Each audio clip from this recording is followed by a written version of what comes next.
आप सभी को मेरा नमस्कार। प्रधानमंत्री आवास योजना अंतर्गत आवास प्लस की एक और अपडेट के साथ आज हम आपके सामने उपस्थित हुए हैं, जिसमें आज हम आपको इस संबंध में बात करना चाह रहे हैं कि आवास प्लस पर आधार सीडिंग के संबंध में आप द्वारा आधार सीडिंग की गई है एवं कुछ कारणों से कुछ लाभार्थियों की हाउस होल्डर्स की आधार सीडिंग नहीं हो पाई है। उस संबंध में एक फॉर्मेट जो कि मैं आपके सामने ये देखिए, ये फॉर्मेट जारी किया गया है। विभाग ने इस फॉर्मेट को इस उद्देश्य से तैयार करवाने का प्रयास किया है ताकि ऐसे आधार सीडिंग जो लिस्ट में तो हैं परंतु किसी कारण से अपलोड या अपडेट नहीं हो पा रहे हैं, उनके उच्च स्तर से आधार अपडेट हो सकें, इस कारण से ये फॉर्मेट तैयार किया गया है। इसको भरने में आपको कुछ समस्याएं आ सकती है। आज हम उन्हीं के बारे में आपसे थोड़ी सी बात करेंगे कि इस फॉर्मेट को भरना कैसे है।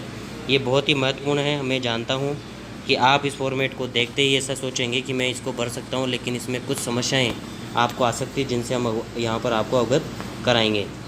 देखिए, सबसे पहली बात है, छोटी छोटी चीज़ें हैं। यहाँ पर आप ब्लॉक का नाम भरेंगे, यानी कि पंचायत समिति का, यहाँ पर आपकी ग्राम पंचायत का, यहाँ विलेज और इसका रजिस्ट्रेशन आईडी आपको यहाँ पर भर देना है।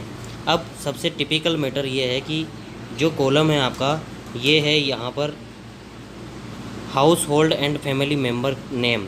यहाँ पर परिवार में जितने भी नाम हैं वो सारे नाम आपको यहाँ पर भरने पड़ेंगे जिस आईडी का आधार सीडिंग नहीं हो रहा है। जैसे मान लेते हैं यहाँ पर सबसे पहले ये आ गया राम फूल में मान लेता हूँ, फिर जैसे यहाँ पे गुलाब में मान लेता हूँ, और यहाँ पर देखिए रोहन या मान लेता हूँ, ये रोहन मैंने लिखा यहाँ पे मान लिया, और यहाँ पे मान लेते हैं सोनी, और यहाँ पे मान लेते हैं पिंकी।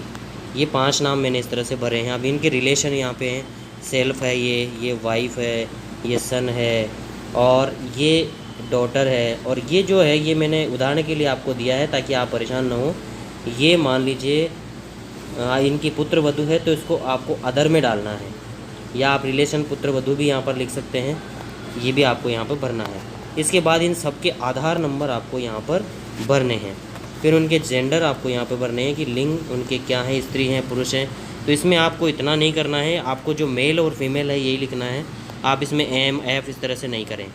फिर कैटेगरी इनकी भरनी है आपको, तो इसमें एसटी माइनॉरिटी और अदर भी भरनी है। केवल 4 ही कैटेगरी भरनी है आपको, इसमें ओबीसी और एसबीसी का यूज़ नहीं करना है। फिर इनके रीज़न, आधार सीडिंग नहीं होने के रीज़न, जो भी आपके रीज़न है, किसी भी कारण से आपका आधार नहीं हो रहा है, वो सारे रीज़न आपको यहाँ पर भरना है। साथियों, मैं यहाँ पर आपको एक चीज़ स्पष्ट करना चाहता हूँ कि आपको इस फॉर्मेट के साथ में जितनी सूचनाएं आप इसमें भर रहे हैं उन सभी का ये कॉन्सेंट फॉर्म भी आपको अपलोड करना है। इस अपलोड करने से मेरा तात्पर्य ये है कि इस सूची के साथ आप इसको सबमिट करें।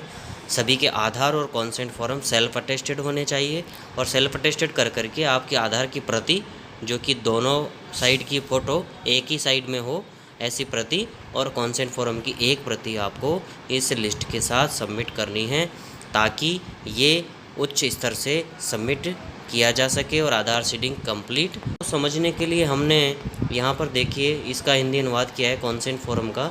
ये केवल समझने के लिए है, इसका आपको किसी भी तरह से उपयोग नहीं करना है, केवल समझने के लिए है कि अंग्रेजी में कुछ शब्द ऐसे हैं जो समझ में नहीं आ पा रहे हैं, उन शब्दों को समझने के लिए हमने यहाँ पे इसका हिंदी अनुवाद किया है। इसको भरना नहीं है, इसको यूज़ नहीं करना है, केवल समझने के लिए है।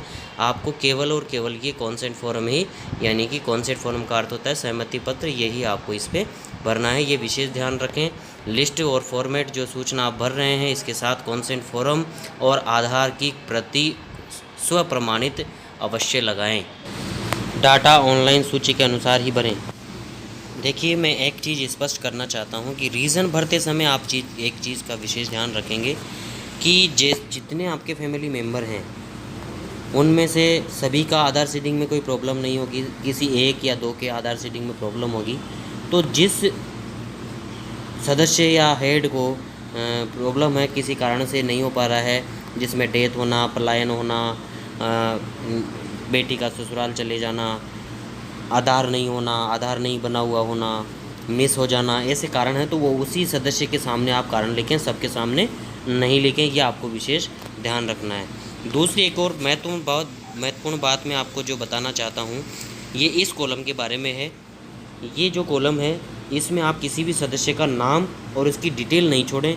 अगर उसकी नाम या डिटेल आप छोड़ देते हैं तो ये समझ लीजिए आपकी जो सूचना आपने दी है वो सूचना आपकी उच्च स्तर से भी अपडेट नहीं हो पाएगी, क्योंकि किसी भी एक सदस्य की सूचना अगर आप छोड़ देते हैं तो इस तरह से आपकी सूचना उस पर अपडेट नहीं हो पाएगी और आपको फिर से दोबारा सूचना देनी पड़ेगी।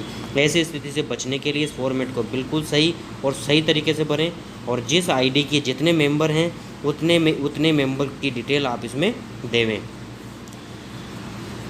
साथ ही मैं आप सभी से निवेदन करना चाहता हूं कि आवास प्लस और आवास योजना के संबंधित सभी अपडेट्स के लिए हमारे चैनल पर बने रहिए। चैनल को सब्सक्राइब कर लीजिए यदि आपने अभी तक नहीं किया है, और कमेंट बॉक्स में और भी कोई समस्याएं आपको आ रही है तो हमें बता सकते हैं, हम आपको उनके सॉल्यूशन करने का पूरा प्रयास करेंगे।